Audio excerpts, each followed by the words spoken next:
Oke, kita mulai ya. Hari ini kita bakal ngebahas sebuah ide yang kuat banget, terutama buat kalian yang mungkin lagi ngerasa ya agak stuck gitu sama karir. Kita bakal bedah buku Pivot dari Jenny Blake yang sebenarnya ini tuh kayak peta jalan buat nentuin langkah kita selanjutnya tanpa harus panik dan ngerombak total semua yang udah ada. Pernah nggak sih ngerasain ini? Bangun pagi terus mikir, duh, apa cuma gini-gini aja ya hidup gue? Kalau pernah, tenang aja, kamu nggak sendirian kok. Perasaan ini tuh umum banget. Dan ternyata ada datanya loh. Coba deh lihat angka ini, 90%.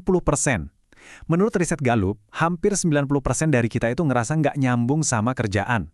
Itu artinya 9 dari 10 orang di sekitar kamu mungkin ngerasain hal yang sama. Jadi ini tuh bukan masalah personal kamu, tapi lebih ke masalah sistemik tentang cara kita memandang pekerjaan. Jenny Blake punya analogi yang, wah, kena banget. Sindrom katak rebus. Gini, kalau katak dicemplungin ke air mendidih, dia pasti langsung lompat keluar. Tapi kalau airnya dipanasin pelan-pelan, dia nggak sadar sama bahayanya. Nah, karir kita bisa kayak gitu. Kita terbiasa sama situasi yang sebenarnya nggak memuaskan. Pelan, pelan, sampai akhirnya kita ngerasa kejebak dan bahkan nggak tahu kapan semua ini mulainya. Jadi, akar masalahnya apa dong? Menurut Blake, salah satu masalah utamanya adalah kita masih pegangan sama buku panduan karir yang udah jadul banget, yaitu ide soal tangga karir. Kita semua tahu kan ceritanya, kerja keras, naikin satu persatu anak tangga, nanti di atas sukses, terus pensiun bahagia. Masalahnya, di dunia yang sekarang ini, tangga itu rapuh banget. Ada teknologi baru, ada restrukturisasi, tahu-tahu tangganya bisa hilang aja gitu. Nah, disinilah Blake nawarin sebuah analogi baru yang menurutku jenius banget. Lupain soal tangga, coba deh pikirin karir kamu itu kayak smartphone. Model lama yang kayak tangga itu kaku dan gampang hancur.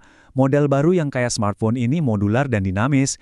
Kamu nggak lagi cuma naik satu jalur, tapi seolah-olah bisa download aplikasi baru, skill baru, pengalaman baru, jauh lebih fleksibel dan tahan banting kan? Oke, jadi kalau model tangga udah nggak relevan, gantinya apa? Nah, disinilah konsep inti dari buku ini masuk. Pivot. Dan ini penting banget ya, pivot itu bukan berarti krisis atau panik. Ini adalah sebuah strategi. Intinya gini deh, pivot itu bukan loncat membabi buta. Ini adalah perubahan arah yang udah dipikirin matang-matang. Bayangin, kamu jaga satu kaki tetap napak, itu kekuatan dan pengalamanmu. Sementara kaki yang satunya lagi, nyari pijakan baru. Ini soal mengubah rasa panik jadi sebuah rencana yang cerdas. Oke, langkah pertamanya disebut menanam atau plan. Ini krusial banget karena metode ini nggak nyuruh kamu mulai dari nol. Justru kebalikannya, kamu diminta untuk mulai dari apa yang emang udah jadi kekuatanmu dan apa yang udah kamu punya. Fondasi ini punya 3 pilar. Pertama, nilai-nilai kamu. Kedua, kekuatanmu atau yang Blake sebut zona jenius, hal-hal yang nggak cuma jago kamu lakuin, tapi juga bikin kamu semangat. Dan ketiga, visi. Bukan rencana 10 tahun yang bikin pusing, tapi gambaran simpel aja. Sukses versi kamu 1 tahun dari sekarang tuh kayak apa sih? Nah, inilah jangkar kamu. Nah, kalau fondasinya udah kuat, baru deh kita gerak. Kerangka kerja selanjutnya itu sebuah siklus 3 langkah yang bisa kamu ulang terus-terusan. Pindai, uji coba, dan luncurkan. Siklusnya ini gampang banget diingat. Pertama, kamu pindai. Lihat-lihat peluang, ngobrol sama orang, belajar hal baru. Terus, dan ini bagian yang paling game changing nih, kamu uji coba. Bikin eksperimen kecil-kecilan yang risikonya rendah. Bisa aja bikin proyek sampingan atau ikut kursus singkat. Nah, baru deh setelah uji cobanya berhasil, kamu siap buat luncurkan. Dan kutipan ini ngerangkum dengan sempurna kenapa tahap uji coba itu penting banget. Ini semua soal ngumpulin data nyata. Jadi daripada nebak-nebak, kamu dapat bukti dulu sebelum mempertaruhkan segalanya.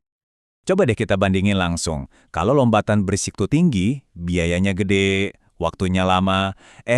Ironisnya, yang dipelajarin malah dikit dan ketidakpastiannya tinggi. Nggak banget kan?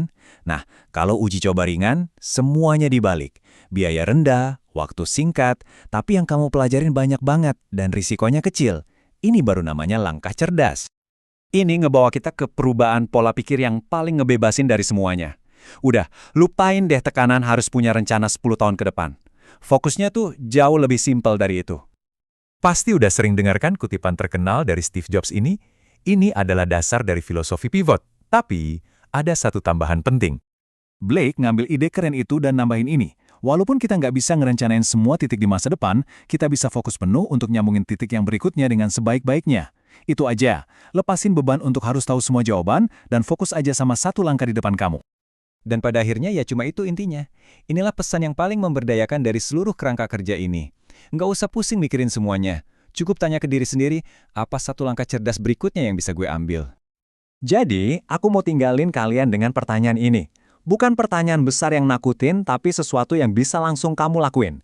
Eksperimen kecil apa yang bisa kamu jalanin minggu ini buat memulai pivot kamu? Coba deh pikirin dan mulai aja dari sana.